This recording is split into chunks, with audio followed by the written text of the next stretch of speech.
संग्रहालय हमें अतीत से जोड़ते हैं और बात जब केंद्रीय संग्रहालय यानी कि अल्बर्ट हॉल की हो तो कहा जा सकता है कि ये सिर्फ राजस्थानी नहीं बल्कि भारत के साथ विदेश के भी इतिहास को जानने का सबसे बड़ा माध्यम है। अल्बर्ट हॉल में पुरातत्व महत्व के 20,000 से ज्यादा आइटम हैं, लेकिन इनमें से करीब 2,000 वस्तुओं को ही प्रदर्शित किया गया। 18 मई को विश्व संग्रहालय दिवस है। ऐसे में एसोसिएट एडिटर निर्मल तिवारी ने अल्बर्ट हॉल के अधीक्षक मोहम्मद आरिफ से खास बातचीत की। आप भी सुनिए। 18 मई को विश्व संग्रहालय दिवस है। हमारी सांस्कृतिक विविधता, वैभव और स्थापत्य और इतिहास को जानना हो तो संग्रहालय से बड़ा कोई केंद्र नहीं होता। इस समय हम मौजूद हैं सेंट्रल म्यूजियम यानी अल्बर्ट हॉल में और हमारे साथ अल्बर्ट हॉल के अधीक्षक मोहम्मद आरिफ साहब यहाँ पर मौजूद हैं। आरिफ जी, विश्व संग्रहालय दिवस है, संग्रहालयों का किस तरह से महत्व है? आज भी देखा जाता है कि हजारों पर्यटक खासकर अल्बर्ट हॉल और तमाम इस तरह के संग्रहालयों में आते हैं अपने इतिहास को पहचानने जानने। देखिए, संग्रहालय जो है जैसे राजकीय संग्रहालय अल्बर्ट हॉल है या हमारे राजस्थान में पुरातत्व विभाग के 21 संग्रहालय में प्राचीन वस्तुएं हम संग्रहित करके रखते हैं, जिनमें अलग अलग चीज़ें हैं।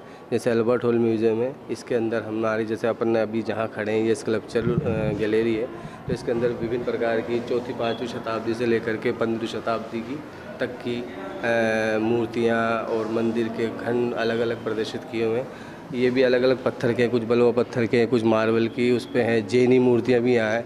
तो ये जो हमें खुदाई में या अलग अलग जगहों से मिली है वो सब हमने यहाँ प्रदर्शित की हुई है। इसके अलावा संग्रहालयों में जैसे ये अल्बर्ट हॉल म्यूजियम में है तो यहाँ पेंटिंग्स भी हैं, यहाँ हथियार भी हैं, यहाँ और टेराकोटा की मूर्तियाँ भी हैं।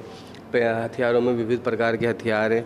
ये जो प्राचीन चीज़ें, हमारा संग्रहालय का जो मुख्य उद्देश्य यही है कि प्राचीन वस्तुओं को, धरोहरों को हम सजा करके रखें, आने वाली पीढ़ियों को इनको अवगत कराते रहें, अवगत करा सके, आने वाली पीढ़ी जान सके कि हमारा इतिहास क्या था, हमारे वंशज क्या थे। अच्छा आरिफ साहब, एक सवाल ये भी था, अगर अल्बर्ट हॉल की बात करें तो मैं देख रहा हूँ कि यहाँ 4वीं शताब्दी के स्कल्पचर भी हैं, या 6वीं शताब्दी के स्कल्पचर भी हैं। कितने स्कल्पचर यहाँ हैं और उनमें से कितने प्रदर्शित हैं? सिक्कों की बात करें तो उनकी क्या किस तरह से यहाँ पर पूरी एक रेंज है? देखिए, ये जो मूर्तियां हैं ये तो करीब 20-25 हमने प्रदर्शित की हुई है, ज़्यादातर हमने प्रदर्शित की हुई है, और बाकी जो हमारे स्टोर में रखी हुई है। सिक्कों में एक गैलरी हमने दूसरी मंजिल जो इसकी है उसमें एक पूरी सिक्कों की गैलरी बनी हुई है, जिसमें विभिन्न प्रकार के आहत मुद्रा, जो मुद्राएं सबसे प्राचीन मुद्राएं मानी जाती है, वहाँ से लेकर के मुग़ल काल तक की और ब्रिटिश काल तक के सिक्के हमने सोने, चांदी और तांबे से बने हुए हैं, उनको सबको हमने प्रदर्शित किया हुआ है। प्रदर्शित सामग्रियाँ कितनी और उसको प्रदर्शन की भी कोई योजना है क्या? प्रदर्शित सामग्री तो यहाँ टोटल 20,000 से ज़्यादा सामग्रियाँ हैं टोटल, जिसमें से हमने यहाँ 2,000 से ज़्यादा सामग्री तो प्रदर्शित की हुई है, बाकी सारी अप्रदर्शित है।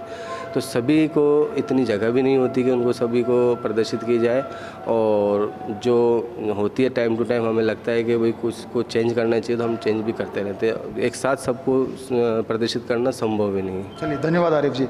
तो आप देख सकते हैं मोहम्मद आरिफ साहब का साफ तौर पर कहना है कि चूंकि संग्रहालय एक ऐसा जगह होता है, एक ऐसा केंद्र होता है जहां अपने इतिहास से आप साक्षात कर सकते हैं, जहां आप हमारे पूर्वज, हमारा जो पुराना इतिहास था, हमारी जो शान शौकत, हमारा वैभव था, उसकी जानकारी, हमारे हथियार किस तरह के हुआ करते थे, हमारे देवी देवताएं किस तरह के थे, राजे महाराजा जो पुराने हुआ करते थे वो किस तरह से उनका वैभव था, क्या पहनते थे, क्या खाते थे, किस तरह का उनका पहनावा होता था, वो तमाम चीज़ें यहाँ प्रदर्शित की जाती हैं ताकि नई पीढ़ी अपने इतिहास से रूबरू हो, साक्षात कर सके और पूरी दुनिया को बता सके कि किस तरह से राजस्थान या पूरे देश के अंदर जो हमारा जो वैभव था, हमारा जो इतिहास था, वो कितना गौरवशाली था। कैमरा पर्सन साहिल के साथ Nirmal Tiwari, First India News, Jaipur.